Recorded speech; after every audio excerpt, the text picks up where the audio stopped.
तो हम बात करते हैं फोटो इलेक्ट्रिक इफेक्ट, और ये मॉडर्न का थर्ड लेक्चर है, छोटा सा। तो करते हैं ये बात क्या होती है ना, फोटो इलेक्ट्रिक इफेक्ट होता क्या है। तो ये फोटो इलेक्ट्रिक इफेक्ट है फोटोन से। फोटोन आपको पता है is a packet of light,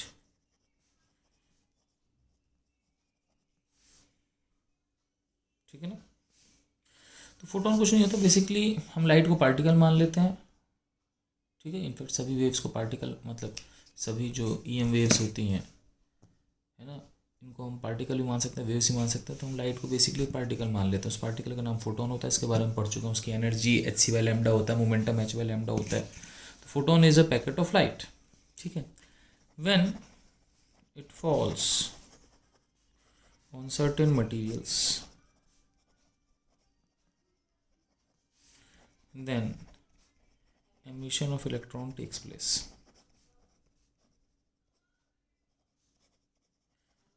जब वो किसी की सरफेस पे पड़ता है तो इलेक्ट्रॉन का एमिशन होता है, इलेक्ट्रॉन निकल जाते हैं ना। दिस प्रोसेस इज कॉल्ड, इस प्रोसेस को हम क्या बोलते हैं, फोटो इलेक्ट्रिक इफेक्ट।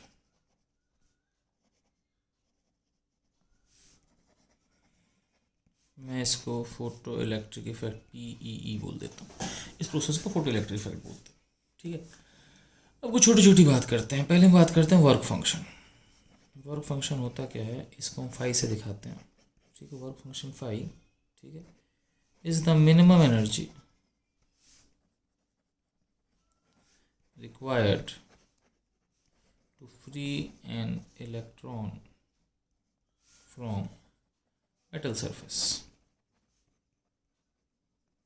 ठीक है। अब होता क्या है, मैं आपको समझाता हूँ। जैसे कि मान लो ये एक मेटल है सरफेस, अब इसके अंदर कई सारे इलेक्ट्रॉन फ्री होते हैं। कुछ बाउंड इलेक्ट्रॉन होते हैं, कुछ फ्री इलेक्ट्रॉन होते हैं, ठीक है। मेटल नॉर्मली रूम टेम्परेचर पे कई इलेक्ट्रॉन को छोड़ देते हैं, ठीक है ना, सही है। अब क्या होता है कि ये इलेक्ट्रॉन फ्री होते हैं, लेकिन एटम से फ्री होते हैं ना, सर्फ मतलब मेटल से फ्री नहीं होते। अब ऐसा नहीं होता कि आपने लोहे का टुकड़ा लिया, ऐसे हिला दिया तो इलेक्ट्रॉन नीचे गिर गए, मतलब वो होते सरफेस के अंदर ही हैं, लेकिन एटम से फ्री होते हैं। अब इनको निकालने के लिए क्या करते हो आप, इनको एनर्जी देते हो, ठीक है। अब एनर्जी देने से क्या होता है, इनके पास एनर्जी आती है, और वो ऐसे, है ना, एनर्जी आने से उनको काइनेटिक एनर्जी मिलती है, वो निकल जाते हैं। तो वो कम से कम एनर्जी जिससे वो निकल जाए उसको बोलते हैं वर्क फंक्शन, ठीक है, सही है। वो कम से कम एनर्जी जो जिससे इलेक्ट्रॉन जो फ्री है वो निकल जाए उसको बोलते हैं work function. It is entirely different from ionisation energy. ये आयनाइजेशन एनर्जी से बहुत बहुत बहुत अलग होता है। आयनाइजेशन एनर्जी क्या होती है, आयनाइजेशन एनर्जी वो एनर्जी होती है जिससे एक गैशियस आइटम मतलब एक फ्री आइटम, मतलब एक आइटम को आपने लेके बिल्कुल फ्री रख दिया, उसका एक इलेक्ट्रॉन निकालने के लिए जो एनर्जी है वो आयनाइजेशन एनर्जी होती है। लेकिन हम बात कर रहे हैं एक पूरा का पूरा मेटल, है ना। अब मेटल में ऑलरेडी फ्री इलेक्ट्रॉन है, ठीक है। इस फ्री इलेक्ट्रॉन को कम से कम कितनी एनर्जी देना है जिससे वो निकल जाए, उसको बोलते हैं वर्क फंक्शन। दोनों में बहुत डिफरेंस है, ठीक है। अगली चीज, even if energy of photon, even if energy photon E is greater than work function, chances of electron emission is very very less, say 1 in 1 lakhs, ठीक है, as electron loses energy on collision, ठीक है। अब इसका मतलब क्या है, मैं आपको समझाता हूँ, होल्ड करिए। अब देखो, जैसे कि मैं क्या कह रहा हूँ, जैसे कि मान लो कोई सरफेस है, एक इलेक्ट्रॉन बिल्कुल खोपड़ी पर बैठा है। अब मान लो इसके पास, मान लो वर्क फंक्शन 6 इलेक्ट्रॉन वोल्ट है। अगर इसको 6 इलेक्ट्रॉन वोल्ट एनर्जी मिल जाएगी तो ये सरफेस छोड़ देगा। लेकिन एक्चुअली आप इसको अगर 10 जूल भी एनर्जी दे दो, 10 इलेक्ट्रॉन वोल्ट, तो भी ये निकल जाए, इसके चांसेस बहुत कम है। क्यों, जैसे कि मान लो सपोज एक 10 इलेक्ट्रॉन वोल्ट का फोटोन आया, इलेक्ट्रॉन से टकराया, इसने इसको 10 इलेक्ट्रॉन वोल्ट एनर्जी दे दी। अब 10 इलेक्ट्रॉन वोल्ट एनर्जी देके ये क्या करेगा, भगेगा। मान लो इधर भगा, फिर टक्कर होगी, फिर इधर भगेगा, फिर इधर भगेगा, फिर इधर भगेगा। मेरी बात समझ, अगर 10 इलेक्ट्रॉन वोल्ट लेके सीधे ऊपर भग जाए तो ये निकल सकता है, क्योंकि इसको निकलने के लिए 6 चाहिए। 10 में से 6 देके 4 इलेक्ट्रॉन वोल्ट की एनर्जी रख के निकल जाएगा। लेकिन बात ये ज़रूरी थोड़ी कि सीधे ऊपर ही भग जाए, इधर उधर कहीं भी जा सकता है। वो ऊपर से फोटोन आया है तो उसका इम्पल्स उसको इधर ले जाएगा, उधर ले जाएगा, कुछ भी हो। मतलब कहने का ये है कि अगर आप इसको एनर्जी वर्क फंक्शन से ज़्यादा भी दे दो तो भी इसके निकलने के चांसेस बहुत कम होते हैं। ठीक है, मतलब ये समझ लो कि 1 लाख में से एक इलेक्ट्रॉन निकलेगा, ऐसा कुछ फिक्स नहीं है। 10,000 में से भी एक निकल सकता है, डिपेंडिंग ऑन मैनी फैक्टर्स। तो उन फैक्टर्स के अंदर नहीं पढ़ेंगे, लेकिन आप ध्यान रखना बस कि अगर E5 से बड़ा भी है तो भी निकलने के चांस बहुत कम होते हैं। ठीक है, मान लो क्वेश्चन करते हैं। क्वेश्चन मान लो ये है कि एनर्जी जो है वो 10 इलेक्ट्रॉन वोल्ट है फोटोन की। ठीक है, और वर्क फंक्शन 6 इलेक्ट्रॉन वोल्ट है। If each collision results in 10% energy loss, हर कोलिजन पे 10% एनर्जी का लॉस होता है, then what can be maximum number of collisions till which the electron can leave the surface। ठीक है, होता क्या है कि आपके पास एक सरफेस है। ठीक है, इसका वर्क फंक्शन 6 इलेक्ट्रॉन वोल्ट है। ये एक इलेक्ट्रॉन है, इसको एक फोटोन गिरा 10 इलेक्ट्रॉन वोल्ट का। ठीक है, अब इसकी हुई दनादन दनादन टक्कर, कितने टक्कर तक ये बाहर निकल सकता है। अब समझना मेरी बात, हर टक्कर पे ईच टक्कर 10% एनर्जी लूज हो जाती है। यानी कि क्या होता है, 90% रह जाती है। ठीक है, अगले पेज पे चलें। चलो, अब 90% रह गई तो 90% का मतलब क्या हुआ, 0.9 टाइम्स रह गई।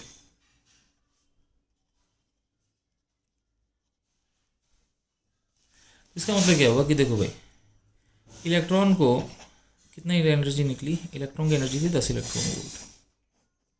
ठीक है, अब हुई पहली टक्कर। पहली टक्कर के बाद रहेगी 0.9 इंटू 10, कितना 10, 9 इलेक्ट्रॉन वोल्ट। फिर हुई दूसरी टक्कर। दूसरी टक्कर के बाद 9 इंटू 0.9 कितना हो गया, 8.1 इलेक्ट्रॉन वोल्ट रहेगी। फिर होगी तीसरी टक्कर। तीसरी टक्कर के बाद कितनी रहेगी, 8.1 इंटू 0.9। लाइट गई, होल्ड करो। हाँ, तो थर्ड कॉलिजन के बाद इतनी होगी। उसके बाद 8.1 इंटू 0.9, क्यों दिमाग लगाऊँ, 8.1 इंटू 0.9, 7.29।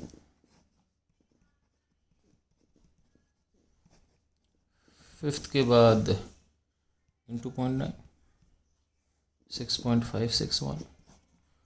और सिक्स्थ के बाद इंटू 0.9 दोबारा से 5.90।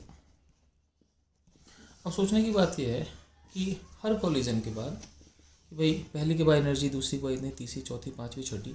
सोचने की बात है कि अगर वो 5वीं कॉलिजन तक सरफेस पे आ गया और बाहर निकल गया तो उसके पास सफिशिएंट एनर्जी है सरफेस छोड़ने की।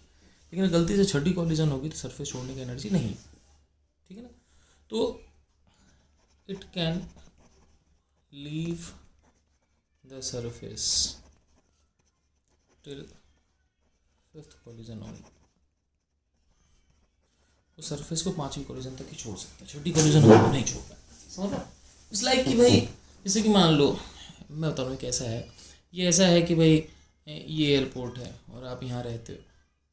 अब एयरपोर्ट से देश के बाहर जाने की टिकट, किसी भी देश, मान लो मिनिमम टिकट 1000 रुपये मान लो, तो आपके पास 6000 रुपये। ठीक है, अब यहाँ तक आप 1000 रुपये लेकर पहुँच गए तो आप देश छोड़ सकते हो। लेकिन अगर आप यहाँ तक पहुँचते पहुँचते आपने टैक्सी करी, कैब करी, कुछ खा लिया, कुछ पी लिया, अगर आप 1000 रुपये से कम हो तो आप नहीं पहुँच पाओगे। सेम ऐसे यहाँ पे केस है कि अगर आप सरफेस से बाहर की तरफ 6 इलेक्ट्रॉन वोल्ट की एनर्जी लेके पहुँच गए तो ठीक है, और उससे कम एनर्जी तो आप नहीं निकल पाओगे। It's like that only. ठीक है, आई होप यू अंडरस्टैंड। अब हम चलते हैं आगे। तो कुल मिला के कि फॉर इलेक्ट्रॉन एमिशन,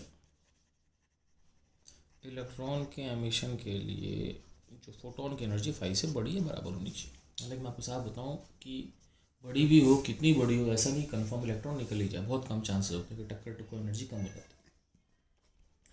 अब एक काइनेटिक एनर्जी मैक्सिमम, मतलब इलेक्ट्रॉन की मैक्सिमम काइनेटिक एनर्जी E-5 होती है। जैसे कि मान लो एक फोटोन की energy 10 electron volt, work function है 6 इलेक्ट्रॉन वोल्ट। ठीक है, तो अगर वो बिना किसी टक्कर के निकला है तो उसकी एनर्जी क्या होगी 10 - 6, मतलब 4। 6 बच गया भाई, 6 सरफेस से निकलने में लग गया, 10 थी उसके पास। ठीक है ना, तो ये मैक्सिमम काइनेटिक एनर्जी है। हालांकि इतनी काइनेटिक एनर्जी रेयरली किसी की होती, क्योंकि वो क्या होता है, वो 10 इलेक्ट्रॉन वोल्ट फोटोन से लेता है, टक्कर टुक्कर में 2 3 4 खत्म कर देता है, बाहर निकलता है, उसका एनर्जी कम रहती है। तो ये के मैक्स तब होगा जब कोई टक्कर नहीं होती। ठीक है, ये के मैक्स तब होगा जब कोई टक्कर होगी, अदरवाइज हमेशा एनर्जी इससे कम होगी। ठीक है, अब मेरी बात समझना कि फॉर इलेक्ट्रॉन एमिशन, इलेक्ट्रॉन के एमिशन के लिए क्या होगा, फोटोन की एनर्जी फाई से बड़ी होगी। फोटोन की एनर्जी क्या होती है hc बाई लैम्डा, ये फाई से बड़ी होनी चाहिए, इनफैक्ट बराबर भी चल सकती है। ठीक है, तो इसका मतलब लैम्डा जो होगा वो less than equal to hc by phi होगा। लैम्डा इससे कम होना चाहिए, है ना, लैम्डा कम होगा तो एनर्जी ज़्यादा होगी। इस मिनिमम लैम्डा को हम लैम्डा नॉट बोल देते हैं। ठीक है, hc बाई फाई, इसको बोलते हैं थ्रेशोल्ड वेवलेंथ। मतलब इससे कम लैम्डा होगा तो काम चलेगा। ठीक है ना, इससे कम लैम्डा होगा तो लैम्डा कम होता है एनर्जी ज़्यादा होगी तो काम चलेगा, लेकिन अगर इससे ज़्यादा लैम्डा हुआ तो काम नहीं चलेगा। ठीक है, ऐसे ही एनर्जी को हम लिख सकते हैं एच इंटू फ्रिक्वेंसी। यहाँ से क्या हुआ, F is greater than equal to 5h। Frequency इससे बड़ी होनी चाहिए, तो ये क्या है, ये मिनिमम फ्रिक्वेंसी है। नहीं, मैंने गलती कर दी, लैम्डा इससे कम होना चाहिए, ये लैम्डा की मैक्सिमम वैल्यू सके, ये लैम्डा की ज़्यादा से ज़्यादा वैल्यू। ठीक है ना, इससे कम लैम्डा हो तो अच्छा। ऐसे ही फ्रीक्वेंसी इससे बड़ी होनी चाहिए, तो ये मिनिमम फ्रीक्वेंसी कितनी, 5h, वर्क फंक्शन बैच। ठीक है ना, इसको भी थ्रेशोल्ड फ्रीक्वेंसी बोलते हैं। फ्रीक्वेंसी इससे ज़्यादा होगी, क्योंकि ज़्यादा होगी तो एनर्जी ज़्यादा होगी, और लैम्डा इससे कम होना चाहिए, तो लैम्डा मैक्स है, एफ मिनिमम है आपके पास। ठीक है, हम फाई को एच एफ नॉट लिख सकते हैं, इस मिनिमम फ्रीक्वेंसी को एफ नॉट लिख सकते हैं, और ऐसे ही मैं फाई को H C by lambda naught लिख सकता हूँ। ठीक है, तो वर्क फंक्शन को H F naught, H into threshold frequency, ये H C by lambda not.